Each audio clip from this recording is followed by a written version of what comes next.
Yuka vs Dabura is here, with Yuka potentially having not just Rika but Mahoraga as well, on top of a stacked binding vow, and with Yuji potentially making his appearance to stop Mahoraga's rampage. Tsurugi vs Maru is happening as this chapter ends. I mean, let's just talk about JJK chapter 14, just what is going on in this crazy chapter of Modulo. Be sure to leave a like on the video, it helps out so much, thank you very much, and of course, subscribe for a ton of consistent and quality JJK content if you haven't already. If you love JJK Modulo, I promise you will not regret subscribing. So let's just start. Yuka will fight Dabura in a one-on-one, and the day is finally here, and again, just like we talked about in the previous video, they are clearly saying that there's hope. So this higher up girl who potentially might be Angel and Megumi's descendant, which is really crazy that there's a theory going around that she might be that, but anyway, she was there and she witnessed Dabura, and even she was so terrified of Dabura that she said if I were to ever fight Dabura, I would either run for my life or even end my life right then and there. That's how terrified she was, comparing him to a natural disaster, just as many other characters such as Uro called Sukuna. Yet she is confident that at the very least with Yuka there is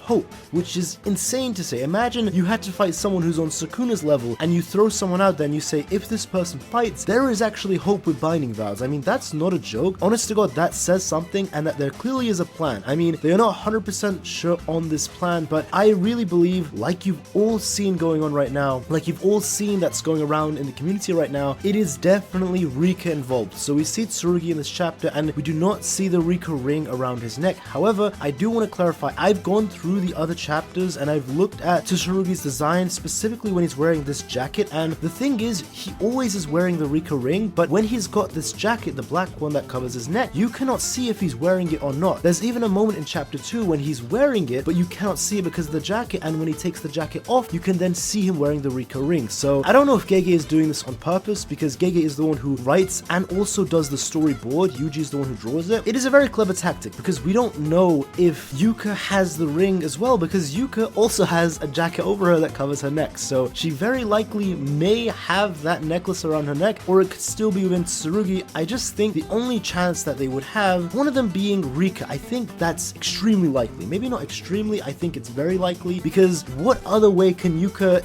dare to challenge Dabura? I mean, look at Miwa. Miwa's like very weak, but still not that weak, right? I mean, even with a binding vow saying that she could never swing a sword again, Kenjaku stopped it barehanded, and Kenjaku is just a special grade, and it does seem like Yuka is around, let's say, semi-grade 1 level. I'm comfortable to say that. I definitely wouldn't say grade 1 level, at least semi-grade 1, maybe grade 2, but she seems to be around that level of strength. So even if she were to make a binding vow just on her base technique, or she's gonna sacrifice her life, that would not put a dent on someone as strong as Sukuna. That wouldn't even scratch someone as strong as Sukuna. So the only way I can see it happening is if she had a nuclear bomb, that being Rika, and then putting a binding vow on top of that, that could give her a chance to win. And I want to say Rika may have gotten stronger. This is what some people were talking about in my stream from last week, that Rika over the time with Yuta could have developed and gotten way stronger. The Rika that we saw in JJK only existed for a year and a half, so it's possible after Yuta was training for decades and decades, I mean many decades, Yuta trained and eventually reached a prime far beyond than what we saw in Shinjuku. It's possible that Rika may have even gotten stronger alongside Yuta, and she even stockpiled many curse techniques that Yuta probably built up over the years, and that's what Yuka's got right now. So a stronger Rika on top of a binding vow is what could give her the chance to beat Dabura. Now, what is the second way that Yuka could beat Dabura? This is also going around like wildfire the past week or two, especially after this chapter. It just exploded in the community, this theory that I've seen around before, but again, popularity just went crazy recently. It's the fact that Yuka may have the 10 Shadows technique, but specifically she may summon Mahoraga against Dabura, and that is the way that they're going to fight Dabura. And this is very awesome. I'm gonna say this is a lot less likely than the Rika theory, but it's very possible, because remember, guess who her grandmother is?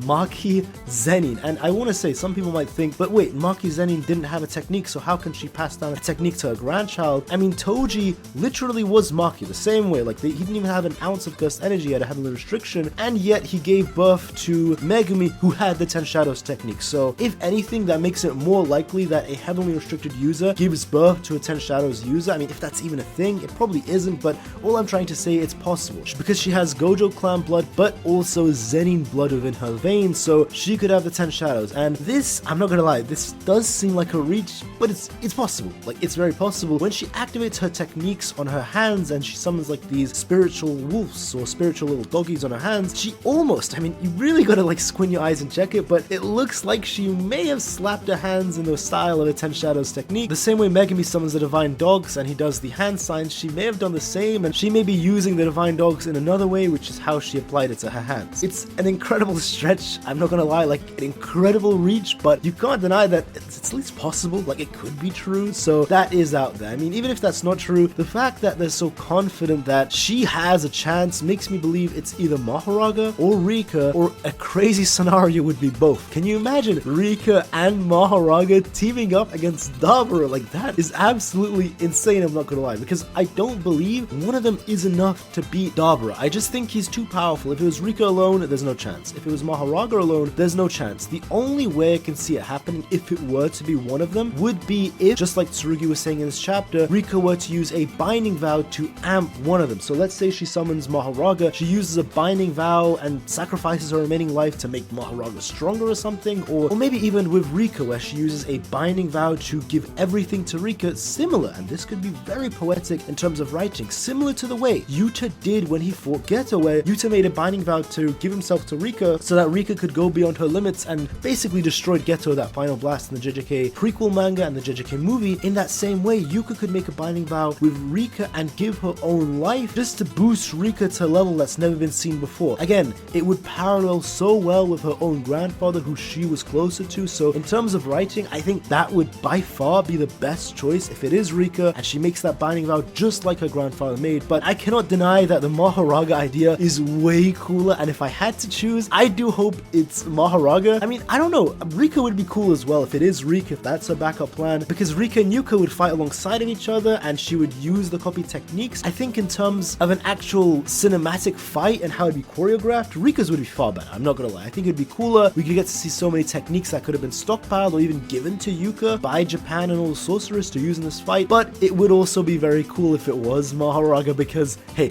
it's Mahoraga, and maybe, and this is even crazy, in the same way that she used the divine dogs on her hands to summon the dogs and actually used it as a technique on herself, what if she were to use that same technique on Mahoraga on herself, so she could adapt to Dabura in that same way, where she can adapt to everything and anything, and then Dabura would have no way to kill her. I mean, that in and of itself would be crazy. I mean, there's so many ways that this could go, and of course, let's not forget Yuji stepping in at the very end. Like I talked about in my previous video, there have been 14 chapters so far, and out of these 14 chapters, at a bare minimum of 6, yes, 6 of these chapters, we have repeatedly been either told directly by his full name or shown Itadori Yuji. I mean, it is far too much foreshadowing and build up. Like, this isn't just a one-off line here and there. Like, it has been shown with pages and pages of even showing Yuji more than once and his full name being said multiple times that they need him. He just keeps being brought up. So it's very clear that Yuji, yes, will appear in JJK Modulo. Like, that is a fact. There's no way he's not going to appear. And with JJK Modulo reaching its climax very soon and it's reaching its end, I do want to say it's going to be interesting how Yuji and even Mahito might play into all this, because Mahito did appear in Tsurugi's dream. So I do wonder if, let's say, and I love this idea, I saw someone say this on Twitter, where Yuka summons Mahoraga and Mahoraga's just going crazy and Yuji is the one who steps in to save not just Yuka of his reverse curse technique that he may be able to use on her, because it's been like 68 years. He should be able to already use reverse curse technique on other people by now, especially considering that Sukuna did it within his own body, so that muscle memory does exist on his body to use it on others. But it would just parallel so well with Shibuya, where 68 years later it all happens again, but now Yuji is in Sukuna's position. He saves Yuka by healing her the same way that Sukuna saved Megami, and then he takes on